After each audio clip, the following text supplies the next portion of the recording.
Aloha everyone, I'm Leslie Lucero. I'm a certified trainer and a fascia stretch therapist, and I've been doing this for 14 years. And over the years, I've learned to be surrounded by people that were either smarter than me or just better than me in the industry. And today I'm really excited to be in proximity with Taylor. He is a physical therapist. He has so much academic certifications and background that I just want him to share, but I'm really stoked that you took this time super early in the morning, by the way. It's 6 a.m. In the morning doing this interview, so thank you for being with me in proximity. Yeah, I appreciate you. So before we get started, because I think it's really important for everyone to know like your background, not just because when we talk about physical therapy, you're in our sports performance world is if you look at a hierarchy of people, you kind of are up there. And so I want you to share like your background, where you went to college, all the good stuff. Sure, yeah. So I grew up in the northeast corner of the state in a small town and played a lot of sports there, as anybody does growing up in a small town. Was always kind of obsessed with performance and sports and coaching. My parents were both coaches and they were both college athletes. And so that was always on my mind. And I eventually transitioned from there to college athletics. I played college football.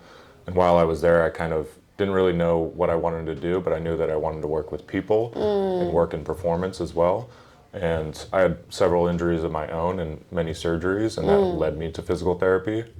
And as I was recovering from my first surgery, I was working with this PT who was just an incredible person. She was an incredible therapist. She really understood what it took to get back to football. And I just wanted to be like her. And I changed my major pretty much immediately after working with her and got on track to become a physical therapist. And throughout the years, I continued playing football. I played a little bit professionally. And then afterwards, I got into strength and conditioning for a handful of years before eventually getting into PT school. And so, getting all of this performance background, my own injuries, going through strength and conditioning at the high school and collegiate level, and then eventually getting my doctorate in physical therapy, I kind of built this background of trying to help athletes get back safely because that's the experience that I got, and I just wanted to replicate that experience.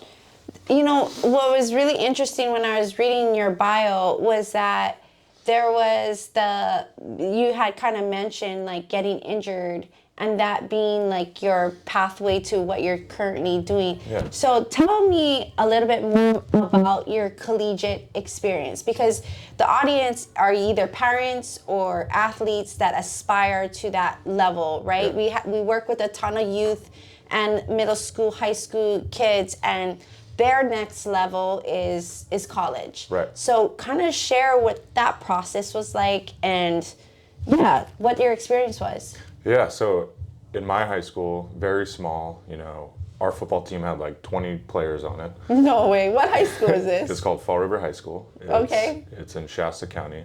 And our basketball team had 10 players. Our baseball team probably had 15. It's very small. Very, very small. And so your access to resources there is very limited. And you've got people that are working, second and third jobs in order to provide those resources. And then when you get to the collegiate level, it's very different. You have access to a lot of things. You have access to athletic trainers, to certified strength and conditioning coaches. You can go see physical therapy if you have an injury as well. That's usually off-site. Sometimes they're in-house. So your access to things is just much larger. So I sustained a lot of injuries in high school playing all those sports as well, but recovering from them looked a lot different. And then when I got to the collegiate level, recovering from them with all of these resources, I was like, this is much better. It's much different, and it just was opened my UC Davis was your first college experience, right? So I did 4 years at UC Davis and had a very positive experience there, recovering from those injuries, and the mental side of things of getting everything stripped away from you that you love to do when you're recovering from an injury, just, it takes a toll on an athlete. And that having all of those things around you to get better makes it so much easier, having all those people. So I had a very positive experience there. And I just wanted to get into a field where I could basically share that and share that background and help kids get back safely. Right. The collegiate experience is so much different than high school. Every time you jump a level from high school to college to pro, the skill level is so much more, the resources are a lot better, and there's a larger number of people that can do the exact same thing as you or even better. Right? Right. So the competition level, the knowledge of the game, the access to things, it's all just a little bit more elevated. And tell people what position you played. Yeah, so in high school I played quarterback and I played linebacker. In college I played tight end. Wow, those are two different. Yes. You're on both ends of the field. Very, very different. But in college I played tight end. I was a very big quarterback in high school. And a lot of schools that were recruiting me saw, okay, he can play college football, but probably not quarterback. It wasn't my true position. Okay. And I was a lot more natural at tight end. I could block well and catch the ball. So that position fit me a lot better, but there was a huge learning curve when I got into college. I had no idea what I was doing when I was trying to play tight end. So the first 6 months of playing tight end looked awful. I was really leaning on the older guys to teach me how to do everything. And I really had a great experience from the juniors and seniors that were there to teach me how to correctly move, how to stay safe, how to perform really well. So what exactly, when you say jump from high school to college, do you mean? Like, because there's that, like there's film, there's waking up doing weights, Yep. in the morning, like that schedule is so big. Like when we tell kids to get up early and they got training at 5, they're like, what? I don't even start my games until 10. Right. But I want you to take them through that process because it is a process. It is. And a growth that needs to happen and development that needs to happen. Absolutely. So just talk about that because Absolutely. that's the juice in it. Yeah. So I was lucky in that I lived 5 minutes from the school, and we had a coach that would open the weight room every morning at 6 a.m. for players to have access to weight training. And I did that at age 14 all the way until I left high school. So every morning I went there at 6 a.m. and worked out with a handful of guys. I didn't necessarily know what I was doing, but I was doing something to try to improve my ability to perform on the field. And, that kind of kickstarted my obsession with performance and my obsession of just becoming better was just having a routine of getting in and working hard and trying to improve something on the field or on the court. And I didn't have any trainers or anything like that at that stage, but having that access to at least a weight room and a football field and a basketball court was huge for me. And that really set me up for being able to be a better athlete on the court and on the field. And, I heard the same story of a lot of my teammates when I got into college. They did something very similar. They had an early background in either weight training or playing multiple sports and getting exposed to different types of movements. I think a lot of what's going on now is people specialize early and they just play their sport and they don't do the things that expose them to other movements. That puts them at risk for, injuries and that puts them at risk for burning out quicker. So I think that having that avenue of, doing some weight training and playing multiple sports and just being in that environment really helped me perform at the collegiate level as well. You just led that question that I wanted to ask was, what was your thoughts about specialization? Because we do see it a lot in what we do, where year round they're playing the same sport and, we're like, oh my goodness. Because a lot of times you have parents that will ask you what more do I need to do with my kid? And I almost want to I'm really honest with them, have them try another sport. Right. Go play outside. Teach them how to jump rope. Yes. Because technology has created such a hindrance to a lot of these developmental movements that we want the kids to learn at a really young age in a fun environment. Right. So a lot of times we're like, okay, like we have to do it with them. It's not like when we were younger, it was like, I'm going to go outside and the first thing in the morning and you won't see me, Mom, until it's dinner time because I'm going to be hella hungry. So I want you to talk more about that because I feel like it's a really important fact to bring up to parents. And I'm a very big believer in it. Yeah. Sports specialization, if you look at research, increases likelihood of injury. And that just makes sense, right? If you're a baseball pitcher and you're throwing year round, then you're going to be putting stresses at high velocities and high speeds on a really specific body part, your elbow and your shoulder. And if you never rest that area, then you're going to have wear and tear in that area. Same thing goes for soccer. If you're just doing cutting, planting, pivoting, twisting with contact year round, you're just increasing the amount of exposures to the chances of injury, and you're also increasing the kids' likelihood of burning out because they just get tired of the sport. And so I found it very beneficial to play multiple sports and just be interested in other things because I'm using my body in different planes of motion. I'm moving differently. I'm not just constantly sprinting, so I'm not maximal effort sprinting every single day, right? So all of these things decrease your likelihood if you just have a wide variety of movements.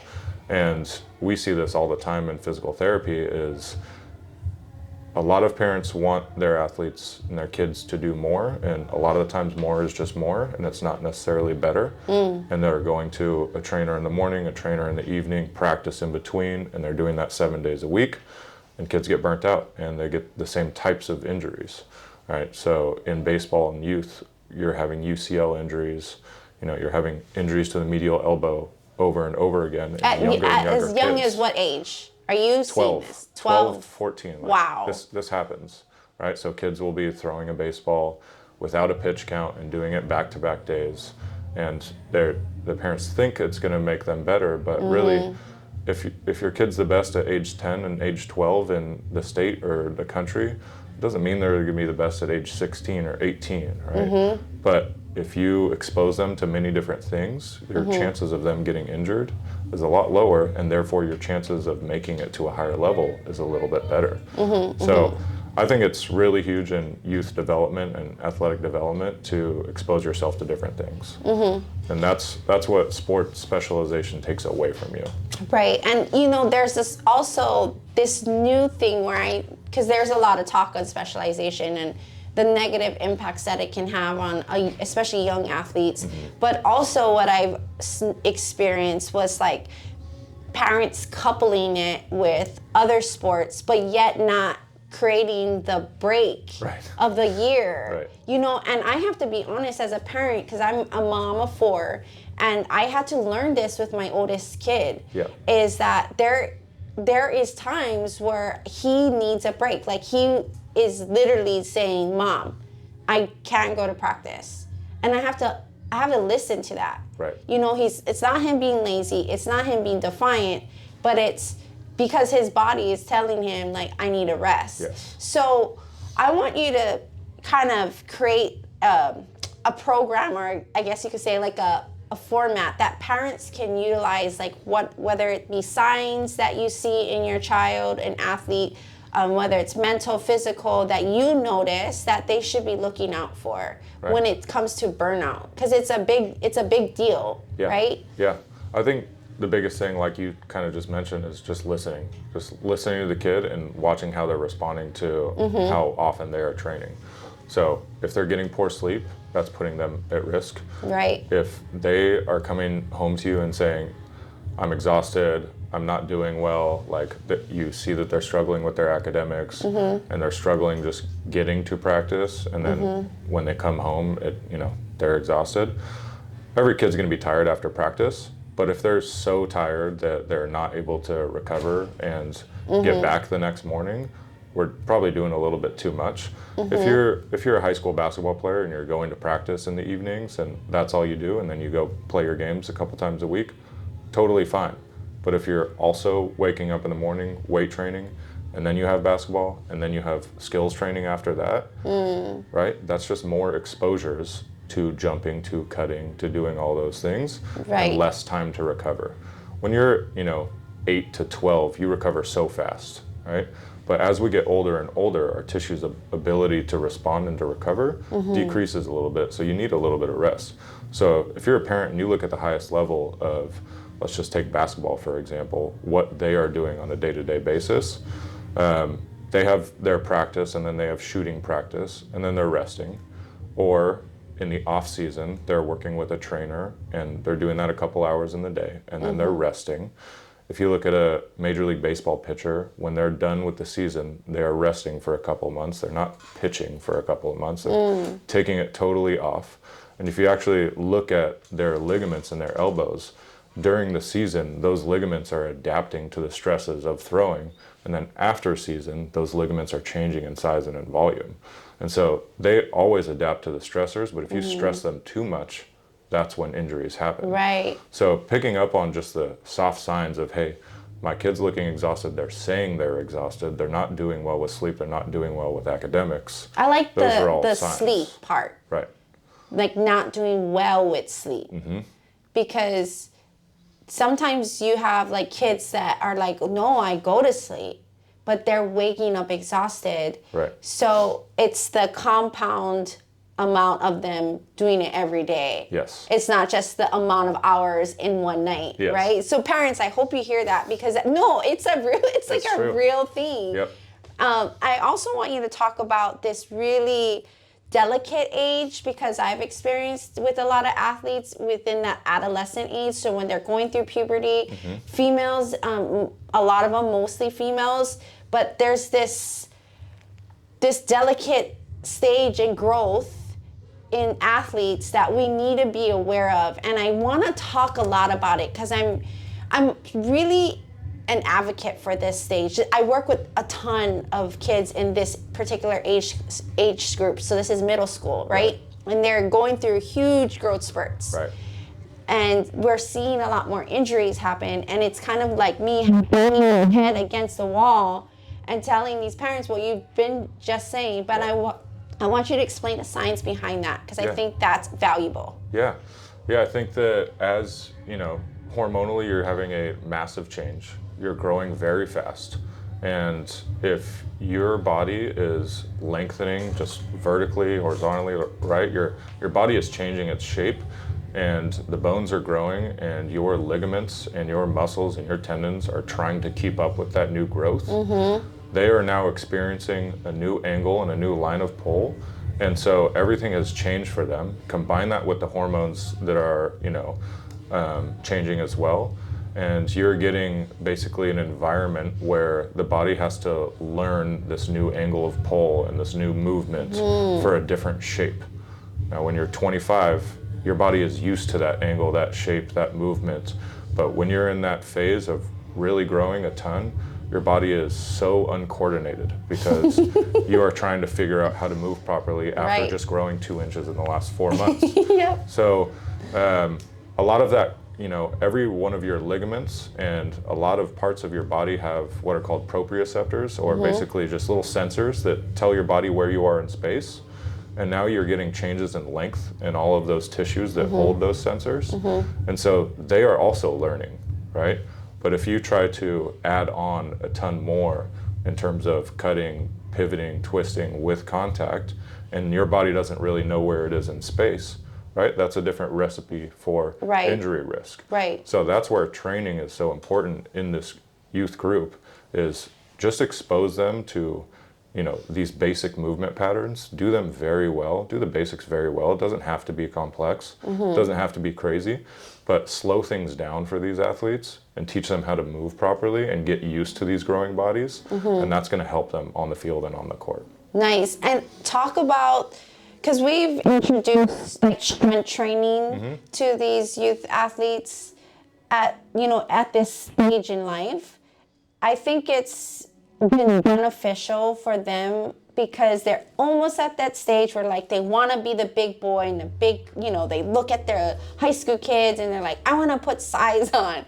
So talk about that piece, because that's a big part of what we do at Game Fit and how we try to help the athlete in that stage. Right. I think it all comes down to their goals and just having a transparent conversation with them and the parents about what to expect. It doesn't happen over a 3-month period. Yes, you can have some gains. Yes. But it takes a long, long time to develop strength and to develop actual muscle size.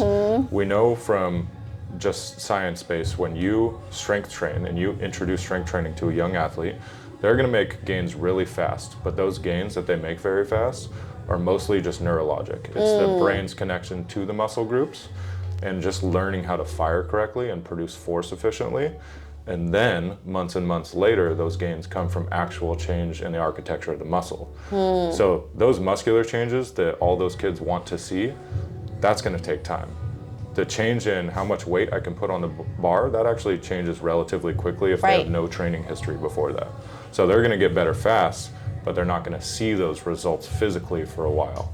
Nice. So just setting that expectation for the parents and for the kid, like, this is going to take some work. This is going to take a couple times a week of training with good intent and with good guidance and making sure that you're actually pushing yourself in the right way and not just putting as much weight on the bar as you possibly can. Right. And it's going to pay off over several months.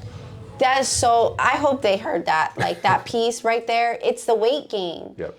That is always killing anyone, even adults. You know, they come in and they want like transformation in like a month or 3 months, and I'm like, no, that doesn't happen. Right. But to tell these young kids, because they do aspire, like they look at running backs, you know, and they just see how like thick the guy is, and I'm just like, no, dude, like it took him a solid 10 years to be that big and that fast and explosive. Right. So I really like how you frame that, because a lot of times these expectations is like, I want it super quick and super fast.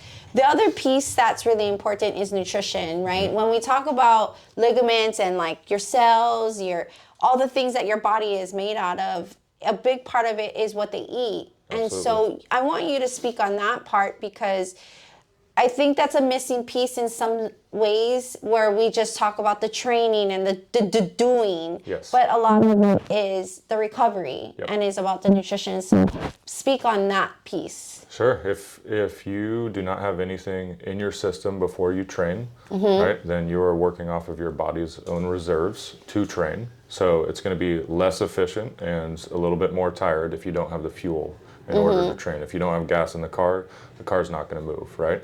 So you have to have something in your body before you train. And after you train, if your goal is to build muscle, you have to have some protein intake to help facilitate that growth. If you don't do that, your chances of getting those pounds on of muscle are a lot lower. It just doesn't happen if you just do the stimulus itself. It takes some actual recovery and some protein intake, some carbohydrate intake to actually make some changes there. But that also goes along with proper rest and proper sleep, because all of these things are part of a large environment for the body to change. And if you are just providing the body with a stimulus and not all of the rest of it, then not a lot of it is going to happen. Oh, right? I love that. I really, I think that's just so valuable. And when he says stimulus, for the jargon that they may not understand, it's the training, it's the workouts that you guys are doing. That's not going to happen. The results are not going to happen if you're not fueling your body and you're not taking precaution and recovering correctly. So tell me more also about what you're seeing in female versus male athletes in injuries. Because I want you to pick your top 3 injuries that you see the most out of.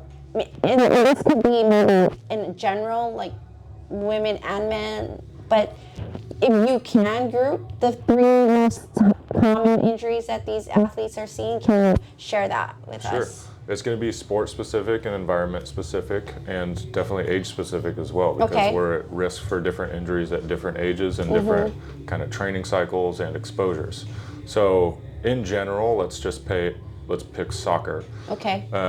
Males are more likely to sustain, and this is shown in a couple studies, more likely to sustain like a hamstring strain, a groin strain, fractures, and an upper extremity injury. Females are more likely to sustain like a ligament injury, okay? So some of this has to do with the hormones that are going on. So when females are going through the menstrual cycle, they have estrogen release and they have these changing hormones, and that actually affects their ligaments. So at different times of the month, they are more susceptible to some of these things. Oh man! Right? Told you. Whereas men have they have a different environment and they are susceptible to different things. They're traveling at faster velocities, so that is why I believe they're a little bit more susceptible to these more strain type things, whereas the females are a little bit more susceptible to the sprain type things, where spraining an MCL ligament in their knees, or spraining or tearing an ACL. You said like so that. the males, because they're performing at higher velocity, that's why they're getting more of the hamstrings. We see a lot of track Strains. athletes. Yep. Yes. Hamstring strains. So that's a part of it. It's not all of it, but it is a part of it. Okay. And the hormonal based part, it has an effect on the ligaments for the knee injuries in females. Okay.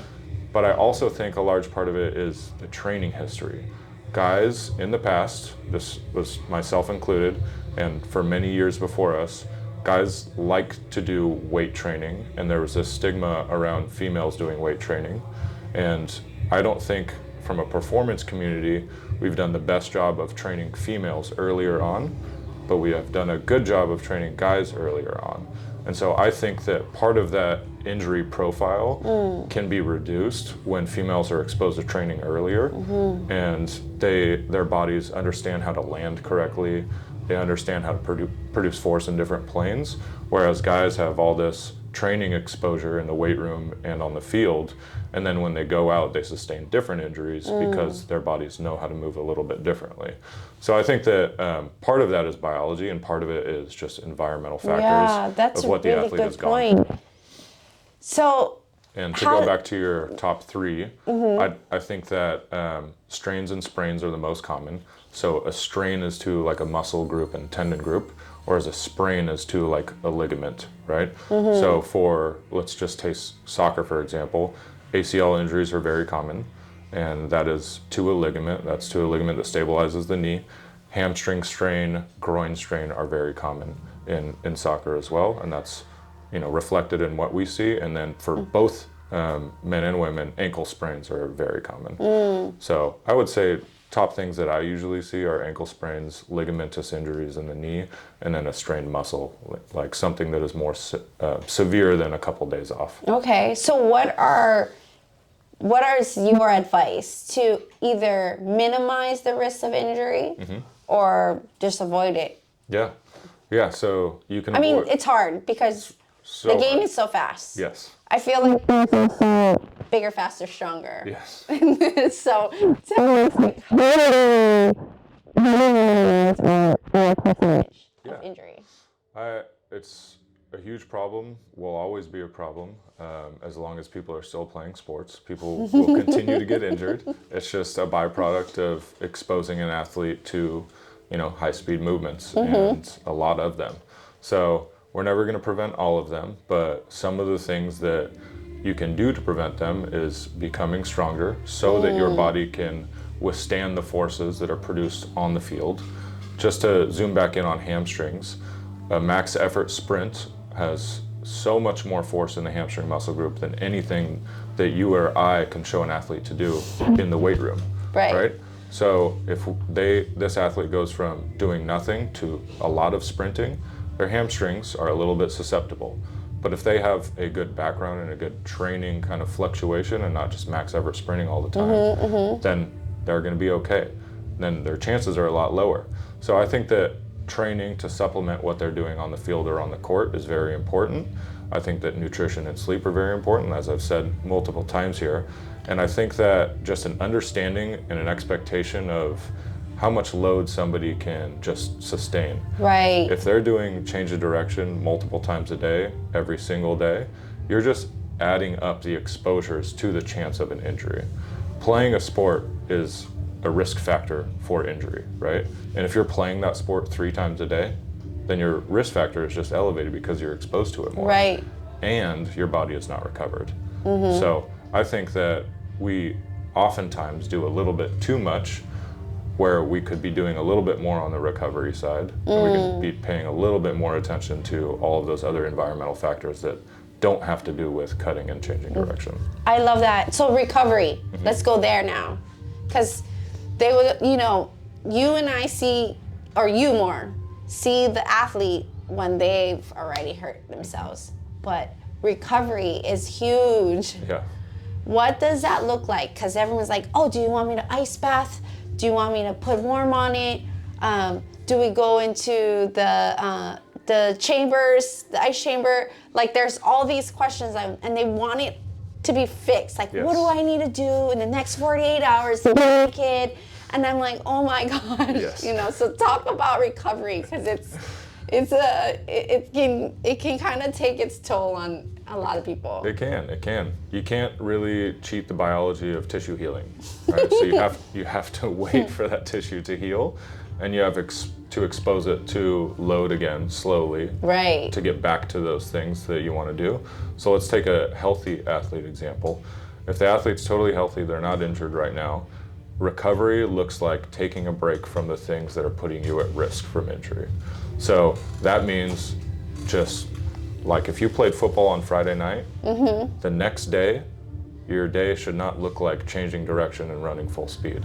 It should look like slowing things down, stretching, going for a walk outside, hanging out with your friends, doing something else. Right? And then Sunday, maybe a light lift or something that is lower load, but not a game on Friday night and then Saturday morning you wake up early and you're doing heavy weight training and sprinting. So I really think it's most of the time, it's just taking the athlete away from the sport that they just competed in the next day.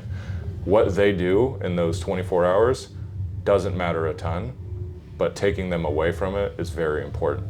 So there are so many things out there, as you mentioned, cold plunges, red light therapy, like the list goes on. There's 1,000 different things. Great, you can do them, but that's not going to change your tissue biology that much to make you better 12 hours later to compete in another bout of exercise. Why is it so important to remove the athlete from that environment in which they were performing in? Yeah, you and I both know, most people listening to this know, when an athlete gets in an environment, in a competitive environment, and they see other people going hard, they're not going to just like back off and do nothing, right? They have that competitive edge. They're athletic. They want to compete. They want to be better. Right. They're not going to be able to slow themselves down before it's too late.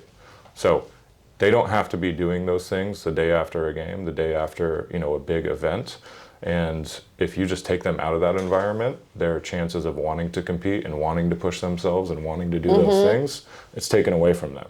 So I think a huge piece of it is just resting and doing something else. And detaching. Totally detaching. There's this big awareness about mental health and why it's important for, especially with the younger kids in this generation of like social media and seeing like influencers and all these like, I feel like I need to always be in the know. Yes. And I think it's a really important piece to get these kids away from the game sometimes. Like, be a kid, have fun, be around your friends, and not be so, as parents or as coaches, like, no, this is your future, this is how it should be, because there's so much pressure on our kids to be more than we were, or... Yeah. So talk about that piece and why, like, even as for you coming off your injuries, you talked about it being really hard mentally for you to like recover from that. Yep. So speaking on the importance as an athlete and experiencing it and then working with these athletes on a day-to-day. Yeah, the mental side is huge because for a lot of these athletes, their complete identity is that sport and how they perform in that sport. And then you take that away from them, you take them out of that sport, and you take away their ability to just do normal daily functional things, then your mental health and your kind of awareness of yourself and your perception of who you are changes. And I think it's very important in that time when you sustain a serious injury. So for example, my first surgery was a shoulder labral repair, and that took me out for, I want to say 7 to 9 months. And everything changed. From day one, I was in a sling for 4 to 6 weeks, and I was completely out of the environment that I was used to. I was no longer having fun in the weight room. I was no longer competing with my friends in my sport. I was no longer practicing. I was out of my routine, couldn't do all the things that I wanted to do. And so everything changes from an environmental perspective and from a mental perspective. And I think that one of my physical therapist, when I was recovering from my shoulder, told me that you need to take this time to take advantage of the other things that you can learn about yourself and about your sport. Distance yourself for a moment, look at what the coaches are looking at. Talk to your teammates in a different way, because now you have this time of not being on the field with them, but you have more time on the sideline with them, or you have more time in the meeting room with them. And just take that time to learn something different about your sport, new perspectives. Speak to the coaches more and learn more about what they're looking for in their athletes and what they're looking at in a practice or in a game. And really use that to your advantage for when you get back, because now you are going to return to your sport and you're going to see the game from different eyes. I love that. And I think that if you kind of apply that on a smaller scale, and let's say you sustain a hamstring injury that's going to keep you out 2 to 4 weeks, what can I learn about my body in these 2 to 4 weeks that's going to help me prevent further injuries in different muscle groups or in the same muscle group, so that I'm putting myself at less risk? And sometimes that turns into people getting really excited and obsessed with performance and recovery and all of these other things that go along with athletics outside of the court and outside of the field. And I think that just trying to turn that around into a positive of how can I learn more about myself and how can I learn more about the game. So spot on, so spot on. So also, before we end, I want you to share like your top 3 advice that you would give any athlete or parent that's watching this. Like when they listen to our episode, if they could take one of these 3 points, like what would you want them to leave with? Yeah, I think we touched on most of them here, but I'd say that you want to make sure that your body is ready for the forces that are kind of exposed to it on the field or on the court. How do you do that? You train in different ways. You have to make sure that you're not just playing the game, you're allowing your body to become resilient to the game. You do that through strength training. You do that through playing different sports. You do that through sleep, nutrition, right? So just stepping back and taking a bigger picture and bigger perspective of what it takes to be on the court or to be on the field for more games in the year. So take a step back. I'd say number 2 would be for parents specifically, just listening to the kid and watching how the kid is responding. I know I'm going to struggle doing this when my daughter grows up, but just kind of giving them a little bit more of a say in what's going on. Yeah. And not giving them complete control, right? Maybe they'll do nothing if you tell them not to do something, right? But just listening to them and seeing how their body's responding to the stressors that are put on them as they're growing and as they're going through these phases of life, and making sure that it is them that wants to play the sport and not you that wants their child to play the sport. Make sure that they're doing something that they love, because if they're doing something every single day that they don't want to do, that's not a healthy thing to be doing, right? So really just take a step back and make sure that this is what the kid wants to do. And then third, there are so many gimmicks and so much bad advice out there on social media and just out there ideas floating around that aren't necessarily going to help your athletes and your kids, right? And if you just focus back to the basics of playing the sport, getting exposed to different things, having a little bit of rest, having a little bit of fun, socializing, like doing all the normal things that we did as kids, then I think that is such a good perspective for the athlete and for the parent. Right. Just to reframe how you're thinking about performance in general. So all of these things might save you an extra hour or 2, but like we talked about, they're not going to change your tissues, they're not going to change your biology. So there's so much extra stuff out there that they don't need to be doing necessarily. They just really need to be getting better at their sport. And that takes exposures to different things. It doesn't necessarily mean paying for 12 different recovery things to do all in one day 4 days a week, right? I'm like laughing because that's the realness of our culture now. It is. And it's really sad It's and fixed disheartening. now. It's also hard because we're doing work with the same parents and kids at home, and for me, it was always like putting in perspective, like this kid is gonna be a man one day. This young lady is gonna be a young lady. So like, how are we impacting in that level versus like you're gonna go to the league? Yes. You know, because it's really hard, guys, to get to the league. And even when you get there, you're gonna have adversity that you're gonna meet. And so, even like, when you talk about his basketball career, we had this space in sports where, in our own experiences, we've hit so much adversity and we had to pivot our direction and how we were gonna still love what we did, and like how sport has brought the best out of us, teamwork, discipline, sacrifice. But now we're in total different avenues. Like, I don't even know, like, Cameron's a videographer talking, like, filming us about sports. And, you know, Cameron is here playing the sport at a really high level.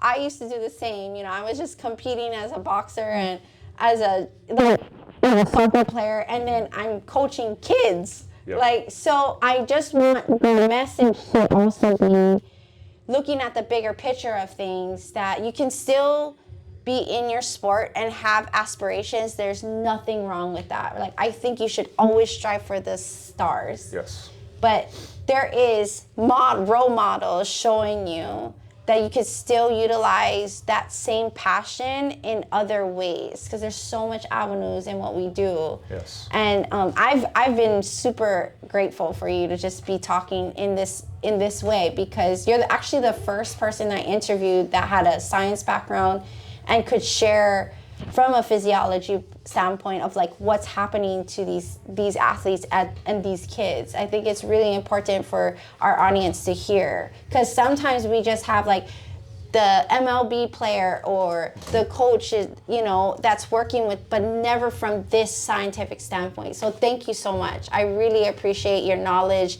I mean, so much experience. Like, I see all of your accolades, and I'm just like really privileged to be able to like have this chat with you. And, you know, how can people get a hold of you? Like, if they need your services, like, how can people get a hold of you? Want to share that? Cool. First, thank you so much for having me. It's a pleasure having a conversation with you.